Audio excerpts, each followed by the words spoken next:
Bonjour, dans cette capsule, on va s'intéresser aux divers modes de représentation de différentes situations. Donc, il y a 4 façons différentes de représenter une situation. On va les voir une par une. La première, c'est de représenter une situation en mots. Donc, un énoncé de problème. On nous dit, je donnerai 2 bonbons à chaque élève qui me dira bonjour aujourd'hui. Combien de bonbons aurais-je donné à la fin de la journée? Donc, ici, on va s'intéresser à la relation entre le nombre de bonbons donnés et le nombre d'élèves m'ayant dit bonjour aujourd'hui. Donc, ici, il y a 2 variables. On va appeler ça des variables parce que ça varie, c'est-à-dire que plus il y a d'élèves qui vont me dire bonjour, plus je vais donner de bonbons durant la journée. Il y a 2 types de variables. Il y a la variable qu'on va appeler indépendante. Donc, la variable indépendante, c'est celle qui varie seule. Donc, celle sur laquelle on n'a pas de contrôle. Dans ce cas-ci, aujourd'hui, c'est moi qui va donner les bonbons. Par contre, je n'ai pas de contrôle sur le nombre d'élèves qui vont me dire bonjour. Donc, la variable indépendante ici, ce serait le nombre d'élèves qui vont me dire bonjour ou tout simplement le nombre d'élèves. Donc, ça, il faut le réfléchir, il faut se questionner qu'est-ce qui influence l'autre. Ensuite, on a la variable indépendante. La variable dépendante, excusez-moi. La variable dépendante, elle va varier selon la valeur donnée à l'autre variable.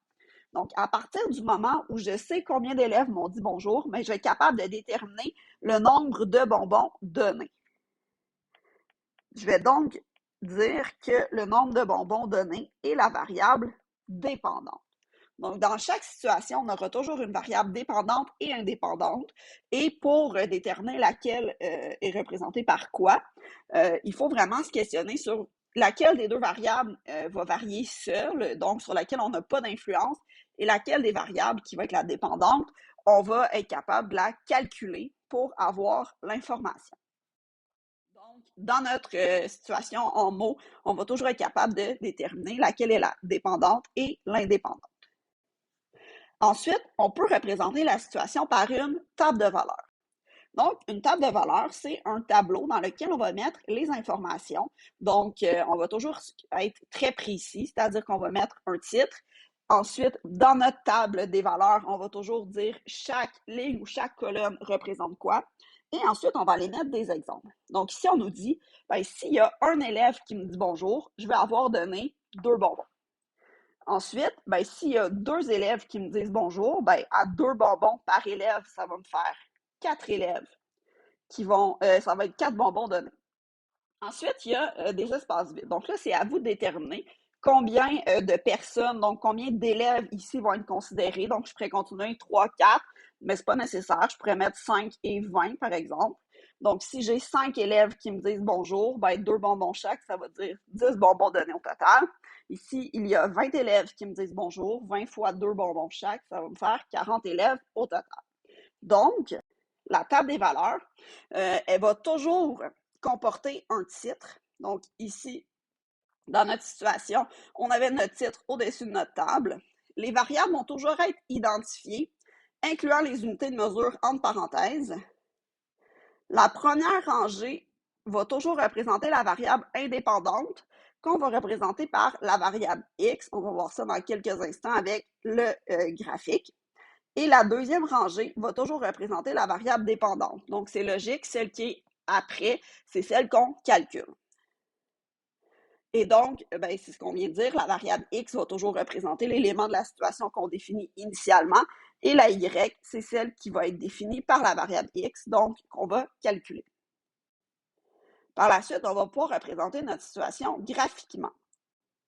Donc, quand on regarde graphiquement, bien ici, on a encore une fois là un titre, donc on va toujours identifier notre situation en haut.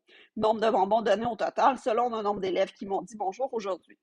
Par la suite, sur nos axes, on va aller mettre les informations qui nous intéressent. Donc, notre axe des X dans notre plan cartésien va toujours être notre variable indépendante, donc le nombre d'élèves. Et notre axe des Y va toujours être notre variable dépendante, dans ce cas-ci, le nombre de bonbons. Et là, ce que je vais faire, c'est que je vais aller représenter la situation. Donc, ce qu'on a dit, c'est que s'il y a un élève qui me dit bonjour, ben, je vais donner 2 bonbons. S'il y a 2 élèves qui me disent bonjour, je vais en donner 4. S'il y en a 3 qui me disent bonjour, je vais en donner 6. Ici, on a remis la situation aussi. S'il n'y a pas d'élèves qui me disent bonjour, ben, je vais donner aucun bonbon. Donc, la situation, quand le nombre d'élèves est 0, on peut toujours aller la positionner. Et par la suite, ben, je pourrais continuer. Donc, 4 élèves, ce serait 8 bonbons. 5 élèves, ce serait 10 bonbons. Et ainsi de suite. On va toujours aller représenter là, la situation jusqu'au bout du graphique. Donc, dans notre graphique, ben, toujours mettre un titre, identifier les axes, incluant les unités de mesure entre parenthèses quand il y en a. Et on va graduer chaque axe par des bons constants. Finalement, pour la règle. Donc, la règle va être représentée par un lien entre la variable dépendante et la variable indépendante. Donc, ici, ben, le X, on l'a dit, c'était notre nombre d'élèves. Et le Y, notre variable dépendante, c'était le nombre de bonbons donnés. Donc, si on regarde, ben, ici, si on le met en mots, on est en train de dire que le nombre de bonbons donnés est égal à 2 fois le nombre d'élèves. Donc, c'est très logique. Et pour ne pas être obligé d'écrire en mots, ce qu'on fait, c'est qu'on utilise les symboles mathématiques avec nos variables. Donc, dans ce cas-ci, y égale 2x. On va toujours commencer par y égale quelque chose, puisque c'est ce qu'on essaie de calculer tout le temps, notre variable dépendante.